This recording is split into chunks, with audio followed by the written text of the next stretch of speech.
Good morning, good afternoon, and good evening. My name is James Caton, and this is the Generate Now podcast, the Microsoft podcast, where you will hear from our partners and our customers on their Azure OpenAI and Copilot successes.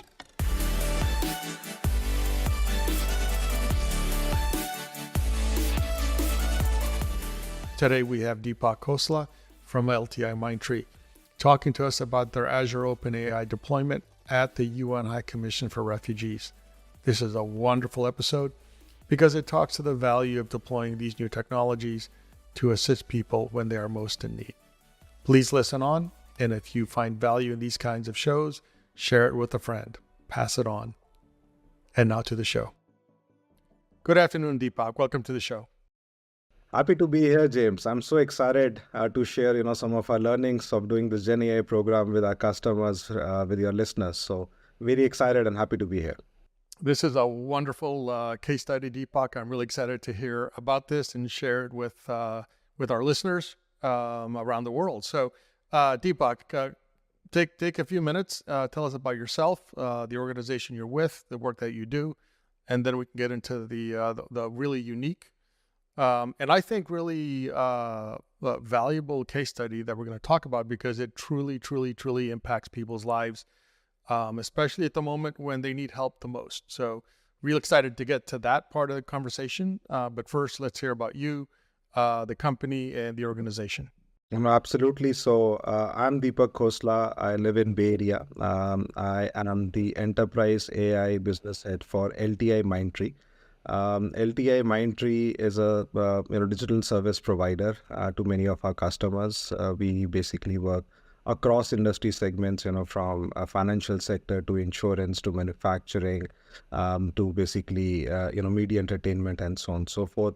We've been one of the fastest growing system integrator in our segment for last 4 to 5 years. And as part of my role, I help customers, before Gen AI make a value out of their AI investments. But since, Gen AI has become mainstream, we are helping customers to figure out the use cases, the right use cases that they can not only experiment, but move to production. Our focus is always in terms of how we can bring scale using Gen AI and give them a little bit more of a differentiated outcome using this new technology, right? So our focus is three-pronged. Either we help our customers grow revenue using Gen AI solution, or bring them operational efficiencies, or transform engineering. Again using some of the great models that OpenAI and Azure is bringing together. So that's me, James, sitting in Bay Area. Perfect. So let's dive into it. This is a really interesting conversation we're going to have. So this is a project that LTIMindtree has done with the United Nations. So it's different from the typical conversation we have where we're talking, retail chatbots and knowledge management for maintenance and operations, right? This is something there that can really, really impact lives around the world. So talk to us about the UN agency you're working with, and what was the problem that they were trying to solve that they came to you with? This is a global non-profit organization arm of United Nations, which is dedicated to save lives and protecting rights of the refugees, right? The way you just said, James, right? Not only the refugees, but the communities who are forcefully displaced, or for that matter, people who are technically in a stateless mode, right? Which do not have a country to call as home, and help, some voluntary movement to a third country. UNHCR is in business of saving lives and families. So for me, this is very close to my heart, and the work that they do is so impactful that, never ever, you can kind of, compare it in dollar terms and stuff like that. So that's the agency through which we are working, and we have built this particular platform. So that's a little bit about, UNHCR. Now, second part of your question in terms of, the challenges that they were facing. So, James, look, if we look at cities like Haiti, Gaza, countries like Colombia, this list of cities and countries where crisis is there is ever growing, right? And people at UNHCR is often busy with the administrative paperwork to find out the right information, which stresses their ability to serve the most vulnerable, help the people when they are in need, right? So as you would imagine, this is an organization where whenever there's a humanitarian situation which develop, they need to have a real-time response, right? They need to understand what is the international laws, local laws, what are the field operation details, what are the various programs that, UN as a charter would have that they can basically use in this particular scenario. Time is of essence over here because we are talking about lives of people, right? Um, and it's not only about the laws, right? They also need to know their own protocols, right? Which protocols which is spread across in different set of documents, different places, and all that information needs to come together so that they can basically figure out what is the right program, right action that they can take for that particular situation, right? Just to give you an idea, James, the kind of questions, these agents, these affiliates are dealing with is, what kind of contributions can UNHCR receive? Can they receive a direct foreign contribution? What are the programs which are valid for a particular country? What kind of, can they receive funds without a receipt, right? Who should they contact in terms of, the land operations for a particular country? What are the contact details? So that they can get all this information and then they can decide, the act that they need to do, the action that they need to do for that situation. So that's the background, James, in terms of, what we are dealing with. And this is, worldwide, cities and, countries. We're talking about tens and thousands of affiliates, agents, which are basically working across, 24 hours to get some of these things done. So Deepak, so how much of the information that is being queried and needs to be understood is internal to the UN? It's something known, right? It's a corpus of data that they manage, and there's people that own it and IT administrators. And how much of it is outside of the UN? So, for example, if there is a disaster in Colombia, is there some aspect of looking at the public information from the Colombian agencies and using Azure OpenAI to query that and make that part of the response back to the person at the UN that's making the inquiry? So there's the known corpus of data, and then there's the potential unknown, World Wide Web type of data set. Is that also part of the use case? So the use case has both the data aspects, the programs data that's there, the policies data which is there, all that data resides within the UN landscape itself, right? But the way you just said, what's the law of the land? What's the latest status on the operations which is happening over there, right? Some of this data resides outside. But what we have done is we just don't go and do query real time some of these sources, because again, you have to have very high degree of precision in terms of the recommendation that will come out of it, right? So from that perspective, there is a process wherein we get, some of these external data sets in. But largely that we are talking about is the data sets which resides within the UN and the UN Nation repository, but it resides in multiple places. It's not as if it's, well cataloged and kept in one location. So you could imagine it's a huge organization which is there, James. But keep in mind, we have to have very, very high degree of precision in terms of the recommendation that comes out of it, the inference that comes out of it. And is that data multilingual, right? In some cases it's English, in some cases it's French, in some cases it's Spanish. Both the data is multilingual as well as the agents are multilingual, and hence the solution is multilingual.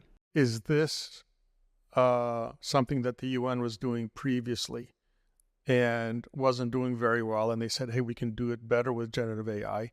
Or this wasn't being done at all from a technology perspective, and this was really an opportunity to come in and do something new for the UN and provide them this much more expedited way of providing information back to the UN operations officers in these critical times of need? No, you bang on. Very, very valid question, which is, the And it goes in terms of the business case of this implementation which was done, right? And if you allow me, I want to give you two aspects of this answer, right? The first aspect is, okay, number one, this work was being done. It was always being done. You always need to have all this information before you basically decide the action to it. It used to take, between hours to 2 days to get this particular response out, right? With this solution, and I'm giving you an end result, it takes about, seconds to minutes to basically get the result out, right? But going back to your question in terms of, the productivity and the business outcome of this, I look at it from two aspects. The first aspect is saving human lives. Now that's priceless. You just cannot monetize it. You just cannot put a dollar value against it, right? So even if this solution helps a particular scenario in a particular city, in a particular country, even to help one family get the right resources that's required for them to basically survive, that's it. But having said that, we also, have to look, every such programs have their financial rules and stuff like that, and they are also answerable to their fund owners. We did the value analysis when we started doing a bit of POC and POV, and we figured out that per agent it basically saves about 40 minutes per day, right? So if you apply it, and it's been launched to a certain segment of the affiliates and agent at this point of time, and which is about 1,000 to 2,000 users, right? It's about 290,000 hours a year is of the saving that comes out, right? In percentage term, it's about 30% that gets saved, right? Well, and the money it isn't money saved. It's money that used to be overhead funds to pay for staff that can now be used to provide better impact and more impact to a community in need. Absolutely. And while I talked about one facet of this program, this program and the platform which has been set up is also used by some other internal functions. Like, this platform is also used by their audit and compliance department. So for them, the big question is that, the funds which has gone for that program should be used for that particular program, and the rules and laws and the policies which is defined in that particular program, right? So they use this program to find out, are there any variations? Because you could imagine, the spend receipts and the traces would come in different form factors. It'll not be, one single page or an Excel file, it'll be various kind of documents and stuff like that. So they also use this particular platform to find anomalies in terms of the spend pattern and all that. So that's again one big value add. This platform is also used as an HR bot internally, for the agents to, know, okay, normal questions, parental leave, sick leaves and, all that stuff, to a little bit more policies of, hiring interns and things like that, right? And more advanced policies in terms of code of conduct and things like that, right? So again, you build this whole platform, and then use cases, keep on mushrooming out of this, James. So how did this conversation start with the UN? Did they come to you and say, hey, I heard something interesting about something called, Azure OpenAI, and what can we do with it? Or did someone at LTIMindtree look at, an opportunity to really have an impact?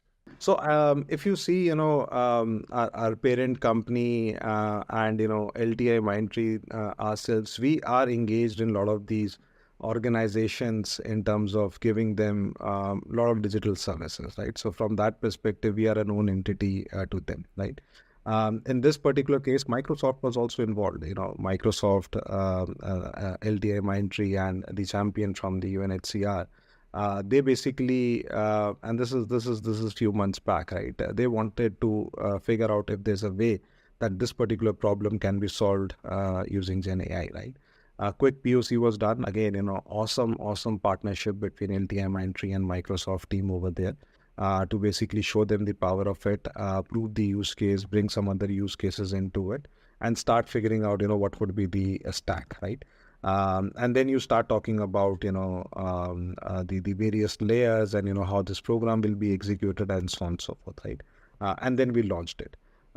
So from that perspective, one, and this goes back in terms of how we operate, we basically look at our customer, the customer journey, their digital investments that they have done, and basically come out with, Gen AI interventions that could help them, right? So that's one proactive motion that we do. But again, thanks to all of you, now everybody knows about Gen AI and power of it, right? It's matter of finding the right use case. I'll say in this case, self-marketing, finding the right partner to basically not only experiment. There is so much experimentation going on in the world, but actually move it to production and show the impact of it, James. So that's actually awesome. And a small detail that the listeners may not know. So for me, this is two worlds coming together. I used to work for L&T for 3 years, and now I'm on the Microsoft side, and being able to promote a partnership with my prior company that is doing incredible work. It just brings everything together quite nicely. So, little personal note there for people that are listening. It's always, good to hear that, so the other person has been part of the ecosystem that we are in, right? So we take a lot of pride, and James, the kind of work, our group company does. So we take a lot of pride in helping building countries and cities and societies. And that's one passion that I also carry, and hence LTIMindtree is a home for me. James. Perfect. Outstanding. So Deepak, let's talk about the approach a little bit. This is Azure OpenAI. For the technologists that are listening, any other technologies that were used to help enable this? So four broad things in terms of the technology components of the solution and the architecture that we had. Number one, we did the integration of Azure OpenAI for all the enterprise artifacts and the documents we had. We applied conversational AI for knowledge management, to basically give real-time insights and decision support. Cloud infrastructure, scalable infrastructure was something which was very important, and hence it was needed. In terms of, core technical services, again, Azure Cognitive Services, modern workplace solutions like Teams, SharePoint. We used M365 Copilot, and, React frontend microservices was used on an application which was running on Azure VMs to basically launch this whole thing up, right? These are few things from a technology perspective that we did. There are few other interesting things also that we kind of, launched as part of this solution. Because remember, to large extent, inferences of Azure OpenAI is quite good.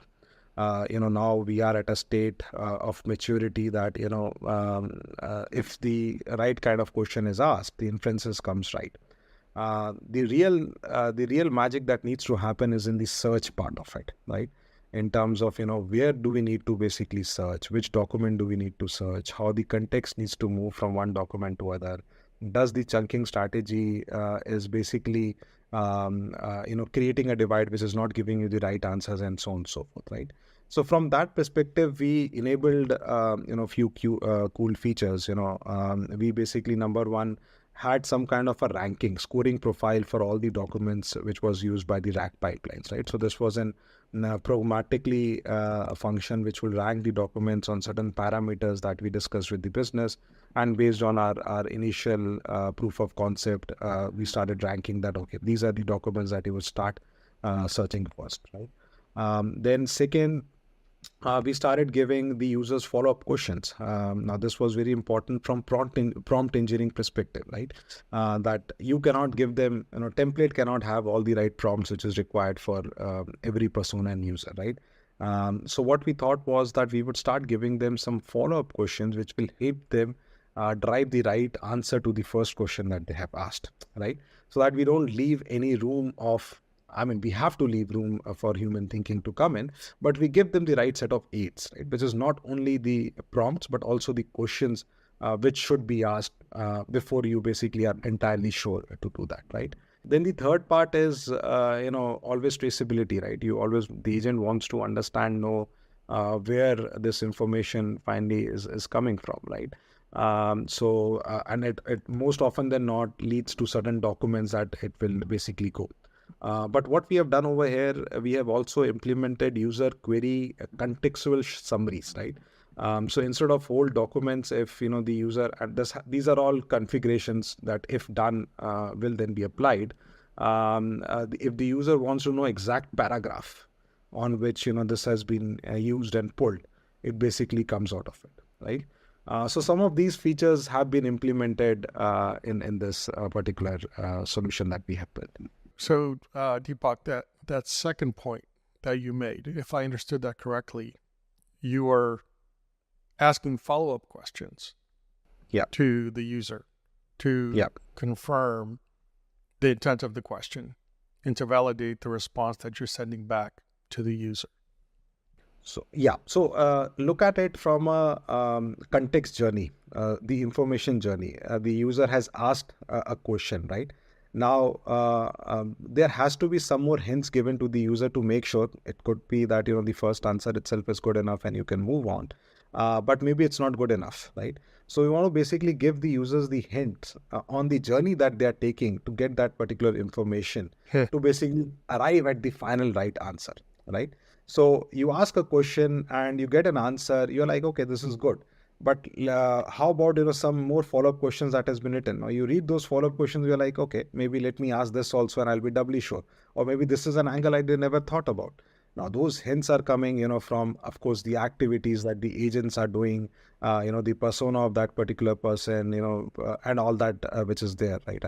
I'll not go deep into the secret sauce of, how this was implemented, but, so all those things will basically come into play, and that gives the right experience for the user, right? Because solutions like this,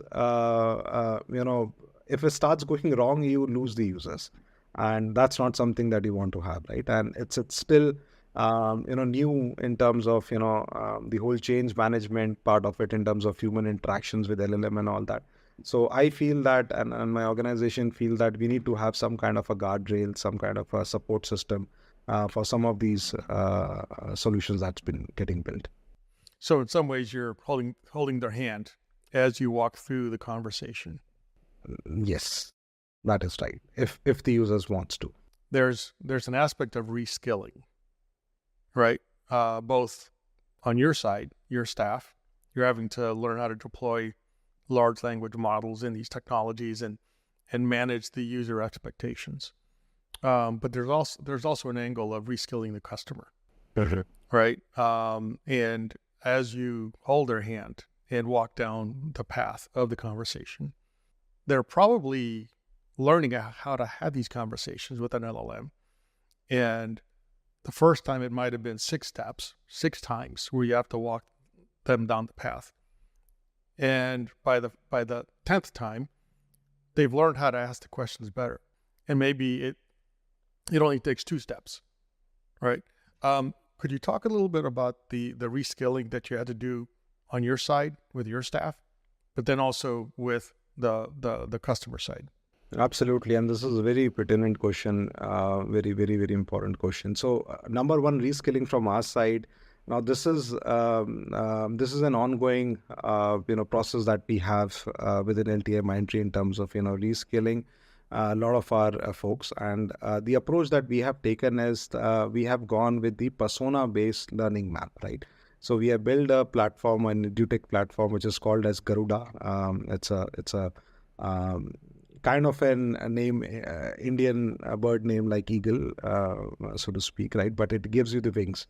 It gives you the wings to fly and learn anything new that you want to have in this particular space. Now, in this persona-based modules that we have, a prompt engineer will get to learn more in terms of how better prompt engineering is done. A data scientist will get to learn more in terms of how to interact with the various LLMs, right? A DevOps person will get to know in terms of how to interact with the right set of building the right set of DevOps principles in a new Gen AI world, right? So a lot of these learning maps is there, which our folks are continuously being trained on, and we always have a target. We have certification numbers and everything, and thanks to Microsoft, a lot of your courses is also part of this particular platform. So that's number one, which is always ongoing, which is there, right? So you would always have a pod which has got solution architect, you'll have a data scientist, you have change agents, you have business analyst, and you have prompt engineers, which is coming into play, right? So that's one part of it, which is our internal training and enablement, which is an ongoing exercise.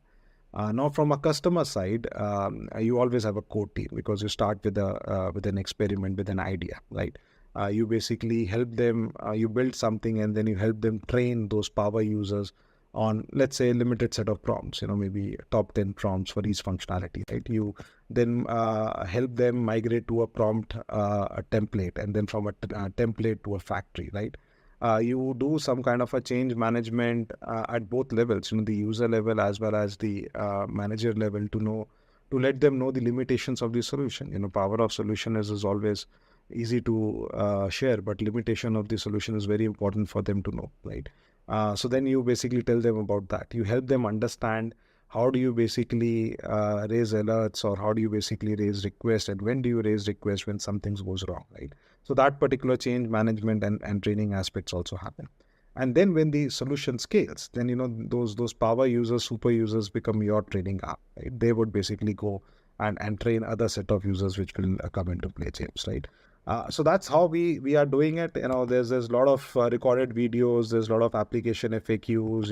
Lunch and learn sessions which will always happen, and not only for this customer, for all the customers. Well, that's how we are training these guys. But I'll tell you one more interesting thing, and this is my observation, right? Customers are getting very smart.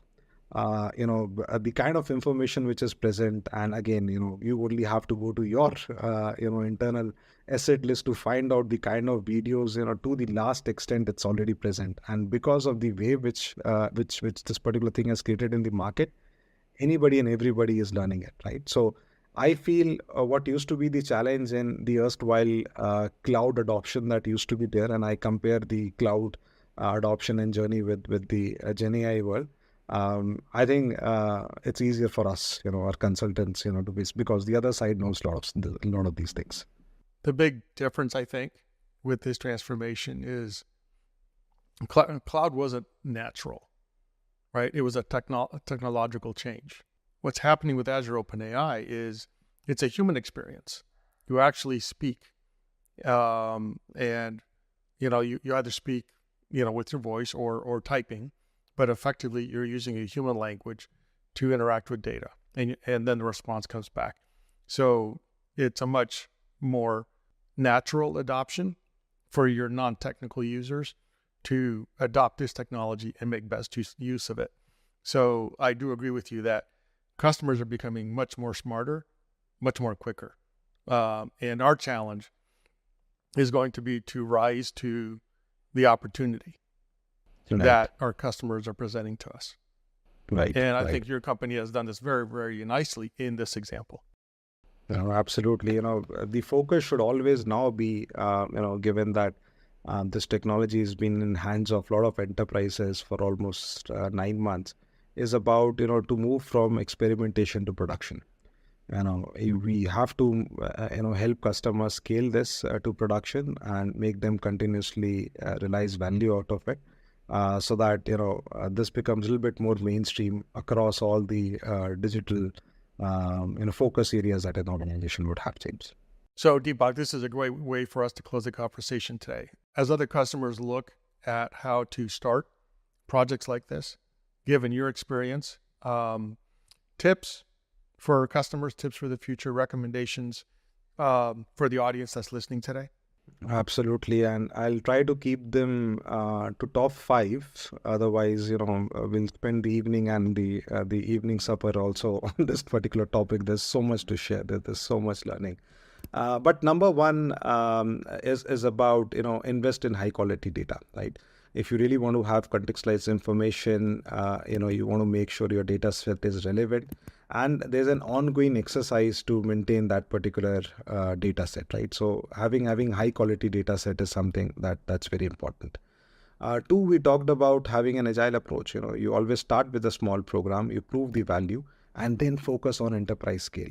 Focus on the components that you need to have to build the right kind of platform to take these experiments all across, the units and, multi thousands of users, and for that matter, directly to the customers, right? So always have an agile approach in terms of how you want to start. Just don't get bogged down with the enormity of, the final deliverable, right?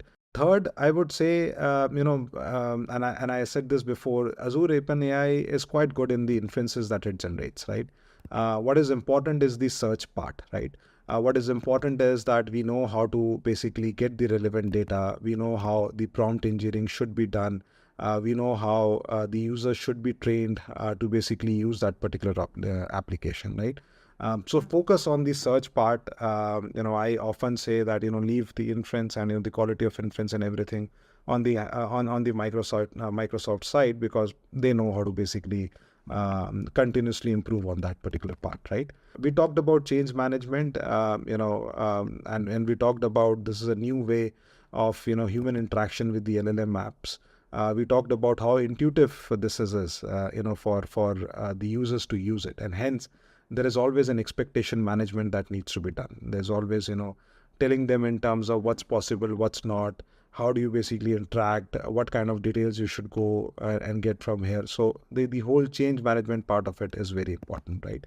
And lastly, I would say continuous monitoring. Model decay used to happen before Gen AI, it'll happen now also, right?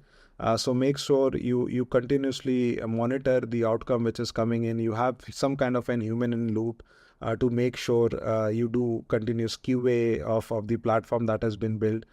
You have the right kind of a setup to get the feedback back from the users, so that they just don't